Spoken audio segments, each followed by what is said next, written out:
कल किसी ने हमसे पूछा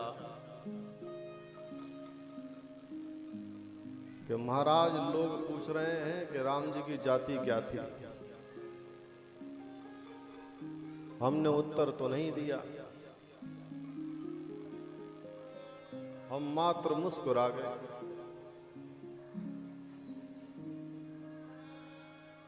क्योंकि मूर्खता का लेवल कितना ऊंचा हो सकता है, कितना नीचा हो सकता है, ये तो कल ही पता चला।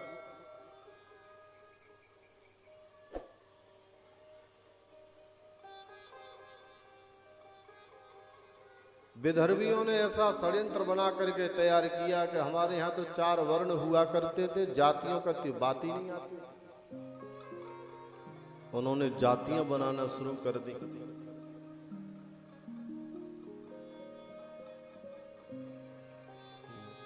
जब संगठन बहुत मजबूत हो तो विधर्मियों का उद्देश्य होता है फूट डालो और शासन करो।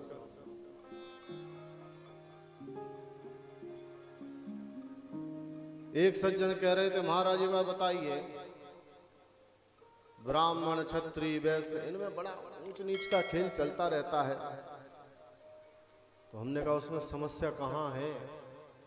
अरे भाई तुम्हारे घर में पिताजी हैं? बोले बिल्कुल हैं। दादाजी हैं? बिल्कुल हैं। तुमने कहा तुम पिताजी और दादाजी की जगह पे बैठ सकते हो उनके सन्मुख? नहीं बैठ सकते। हमने क्यों नहीं बैठ सकते? बैठना चाहिए। दादाजी में तुम में क्या फर्क है? कोई फर्क नहीं।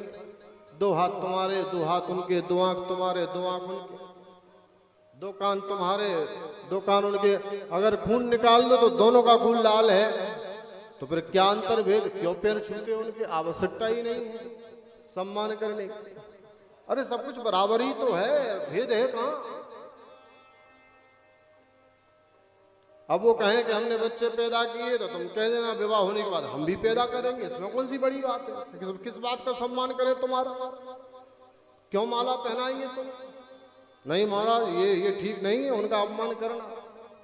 ये तो नियम है संसार का, सुचारू रूप से चले इसके लिए आवश्यक है मर्यादा एक दूसरे की बनी रहे।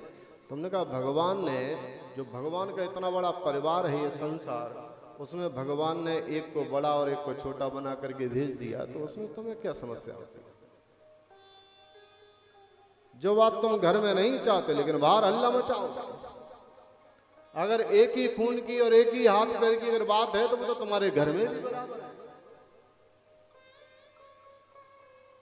इस बात पर अगर महिलाएं आ जाएं तो घर में तो तांडव ही हो जाए। वो भी कह सकती है मेरे हाथ पैर और तुम्हारे हाथ पैर बराबर है, कुछ अलग नहीं है। और बाहर कमाते तो कोई ऐसा नहीं करते, उससे ज्यादा तुमसे ज्यादा काम मैं करती हूं। खून निकालोगे तो तुम्हारा और मेरा एक जैसा ही निकलेगा। ऐसा अगर हो जाए और सबकी बुद्धि ऐसी होने लगे तो परिवार परिवार नहीं रहेंगे। परिवार की खूबसूरती है ही इसी में, सुंदरता है ही इसी में कि परिवार में प्रत्येक व्यक्ति अपनी अपनी मर्यादा संबंध के अनुसार मर्यादा का पालन करता है।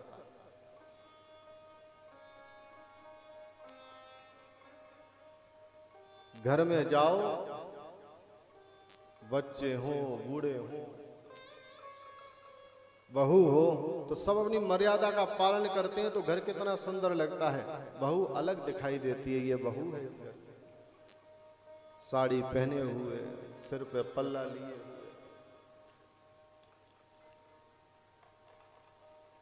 और अब वही घर मर्यादाहीन हो जाए तो कोई संभ्रांत व्यक्ति और उस घर में पहुंच जाए गलती से तो बहुत जल्दी भागने की पड़ती है, यहां से निकल जाए। समझ में नहीं आता कौन बहू है कौन बेटी है। सब एक दूसरे बंदूक ताने ही खड़े रहते हैं। और ऐसे कई घर हैं जो एक छत के नीचे रहते हैं लेकिन साथ नहीं रह पाते। संग में रहते हैं लेकिन साथ में नहीं रहते। जिंदगी विसंगति के द्वार पर 1000 बार रोई, तेरी राह में है और कोई, तेरी चाह में है और कोई। हमने क्या प्यारे, मर्यादा का पालन करोगे तो आजीवन सुखी रहोगे, क्योंकि आगे चल के तुम भी मर्यादा ही मांगोगे। जिन वस्तुओं से आज, जिन व्यवहारों से तुम्हें समस्या हो रही है, एक उम्र के बाद तुम भी वही चाहोगे कि मेरे सामने बहू रहे, साड़ी में रहे। साड़ी में ना रहे तो पल्ला तो सिर पे रहे, बिंदी लगा करके तो रहे, मांग भर के तो रहे। बड़े बड़े शहरों में तो बड़ी दयनीय स्थिति है। जो सौभाग्य की सामग्री है उनका त्याग हो गया है। मांग तो भरती है, लेकिन ऐसा भरती है कि दिख ना जाए किसी को। कहीं ज्यादा भर भी गई तो जुल्फें ऐसी निकाली जाएंगी कि दिखाई ना दे।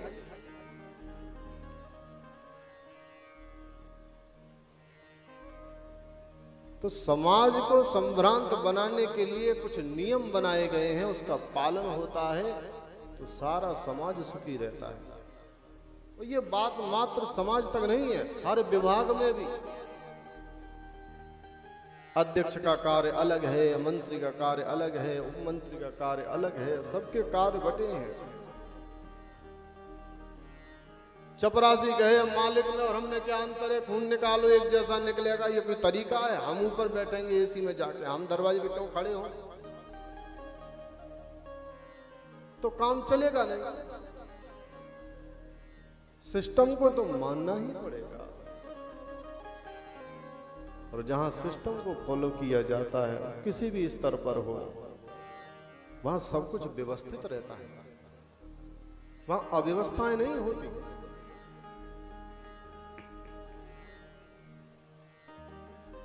तो हिंदुओं की मूर्खता देखिए कि वो भगवान की भी जाति पूछना चाहते हैं।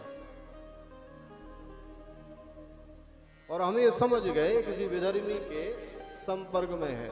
याद रखिए, अपनी संतानों को तुम अपने धर्म के बारे में बता दो तो ठीक रहेगा, वरना सीखेंगे तो जरूर या तो तुम्हारा या किसी और का। उससे अच्छा है ना कि अपनी पढ़ाई उसको रटा दी जाए, दूसरे की पढ़ने से तो बची जाए।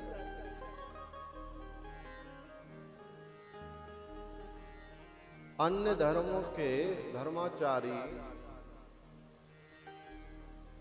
अपने समाज के लोगों को नित्य प्रति सत्संग करते हैं अपने अनुसार। बस हिंदुओं में ही समस्या है। उनका बालक कहीं मंदिर चला गया और माला हाथ में ले ली तो सबसे पहले सांसें ऊपर नीचे हो जाती हैं। इंजीनियरिंग करना है और पढ़ता नहीं है, माला ऐसा खा रहा बैठा बैठा। भाई 12 घंटे पढ़ो, समस्या नहीं है, लेकिन 12 मिनट भजन भी करो। अशांति का कारण जानते हो क्या है? अशांति का कारण मात्र एक है कि आपने भोजन तो बहुत किया, भजन नहीं किया। भोजन शरीर की आवश्यकता है और भजन आत्मा की आवश्यकता है। जो लोग डिप्रेशन में जाते हैं, जो आत्महत्याएं कर लेते हैं, उनका मूल कारण यही है कि भोजन बहुत करते हैं, भजन जीवन में नहीं करते। तो आत्मा का जो बल है, आत्मबल है, वो बहुत कमजोर है। अवसादग्रस्त हो जाते हैं, फिर उल्टी सीधे कार्य कर लेते हैं।